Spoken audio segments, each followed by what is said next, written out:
So, if you look behind me, you see my lunchbox is nice and clean after yesterday's mud running. I'm nice and dirty because I've just cleaned that.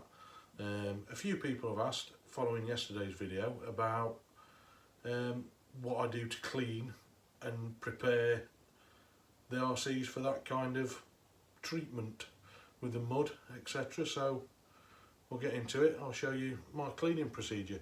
There they are, as you can see, pretty filthy.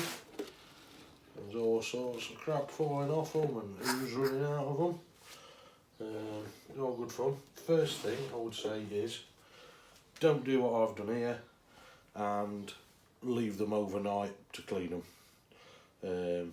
Always best if you can at least start the cleaning procedure as soon as you get home, really. It's not always practical. It wasn't practical for me to do it last night. So, moving on to things I use whilst cleaning them. First off, bucket for hot soapy water. If you can remove any big lumps once it's dried like this, not that you should let it dry. Paintbrush does quite well for big dry stuff, as you can see. That's obviously on the body shell, but we'll get onto that later. Also, I'm quite lucky to have a compressor, so I'll be using this later on, the air hose, for compressed air. Getting into the nitty gritty, along with the hot soapy water, I'll be using a brush and a sponge, and I've not put it in the bucket, I should have done, a cloth of some sort, and a can of GT85. Again, I've not put it over here, I should have done. GT85. It disperses water, lubricates, just stops things going rusty. Good stuff. So here we are, we've got the body shells off. I know most people's biggest concern when getting their RCs wet is going to be the electronics. I'll just show you basically what I've got in mine. I've got the receiver, came from a ready to run crawler / trail truck. Took the radio gear out of that, fitted something else in it. But I know these receivers really waterproof. Hobbywing 1060, 100% waterproof. Trust that indefinitely. The servo doesn't claim to be waterproof. I've not made any modifications. It's just E-Tronics Metal Gear servo, but I'll show you what I do later before a run, and so far, fingers crossed, it's working to keep the water out. If you don't have a waterproof receiver, this is Billy's, the red one from the video. What we've done with his is we've taken a balloon, stretched out the neck of the balloon, popped the receiver inside, some cable ties, and yeah, it's doing a good job. The water doesn't get in for what we're doing. We're not fully submarining them. Same speed controller, same servo, same procedure for trying to keep the water out. You can see in the bottom of the trucks, hopefully, that there's all kinds of cack. But next step is going to be the washing procedure. Oh, sorry, I will just notice the brush motors with clean water ingress isn't a problem. The problem comes with motors when you get mud and grit and grime in them. Contaminates the brushes, wears them out prematurely. So try and keep them clean as soon as you can, really. Clean water through them. There'll be enough to clean them, and a little squirt of the GT85. But we'll get on to the washing procedure next. So we've come outside, good old British outdoor workbench, and basically this is what I do. Got my bucket of hot soapy water to the side. I'll go around, get in there, loosen everything up.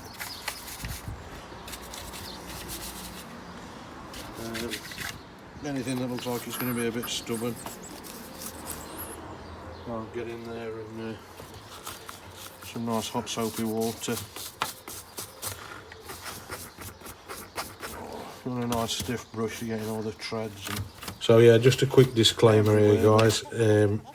Obviously, you're using water near electrical components, whether it states they're waterproof or not. This is just what I do. I'm not saying this is the 100% right way of doing it.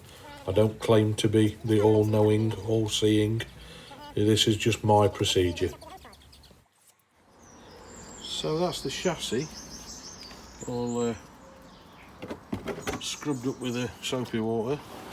Body shell. What I do with the body shell, no electronics to worry about, just a sponge, like you would a full-size car. Lovely.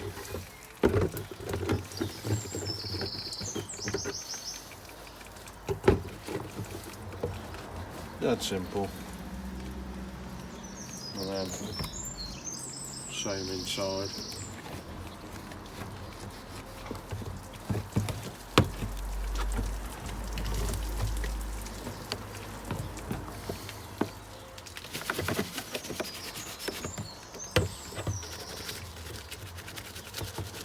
Getting any difficult bits with the brush there.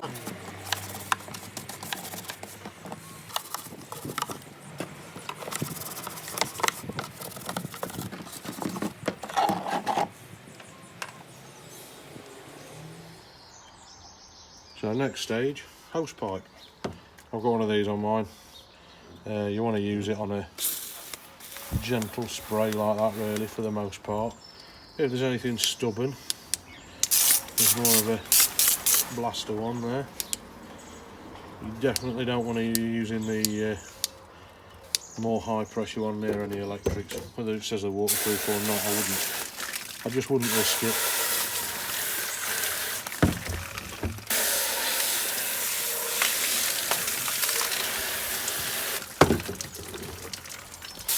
So for me, I'm calling the body shell done. Pop that down there.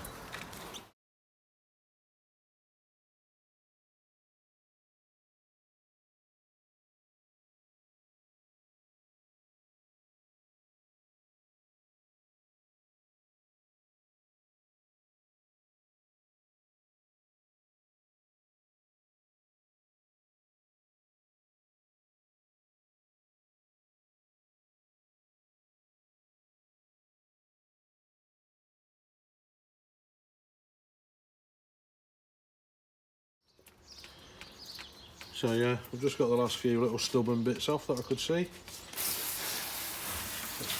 Rinse down now. Nice and clean again. Stage 3 coming next. Right, so I've come back inside now. I'm happy enough that that's clean enough to my standards anyway. It's only going to get dirty again. I just want to keep everything working sweet, so this is the next step for me. I appreciate it's quite noisy and not everybody's got access to a compressor. If you're in the hobby and you're in the hobby long haul, it's worthwhile investment. So what I do, I'll just blow this off and blow 90% of the water off, like this.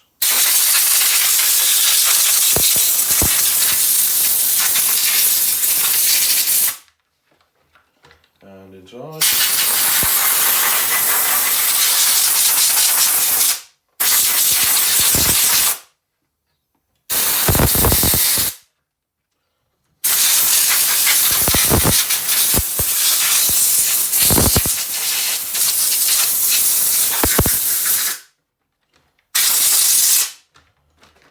Turn it the other way now. Sorry, I've tried talking then at the same time. What I'll do, I'll turn it the other way up and chase the water down with the compressed air.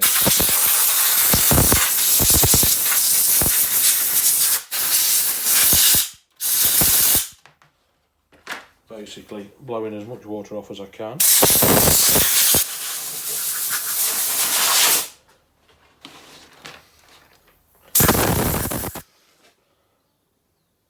So, I've dried mine with compressed air. An alternative is something like this, or kitchen roll or anything. Get right deep in, soak as much water up as you can, get it as dry as you physically can around the connections, motor wire connections, where the plugs go into the receiver. Again, where your motor wires are soldered on, you want to be nice and dry. And then I'll go round the servo. As I mentioned earlier, this is what I do before a run. Make sure the servo is absolutely covered in it. It seems to repel water. The rest of the chassis, you can see I've already done. Giving it a good spray with this. That's really, you want to be doing that like an hour or two before you run at the earliest, really. I'm just showing you, that's just how I do it. I'll get in the motor with the straw attachment on this, in the holes in the motor. It is a water repellent, prevents corrosion. And what I'll do as a last thing is put maybe a storage charge battery on it. Just make sure everything runs before I put it away on the shelf. I hope this video has been useful to some people. Thanks for watching.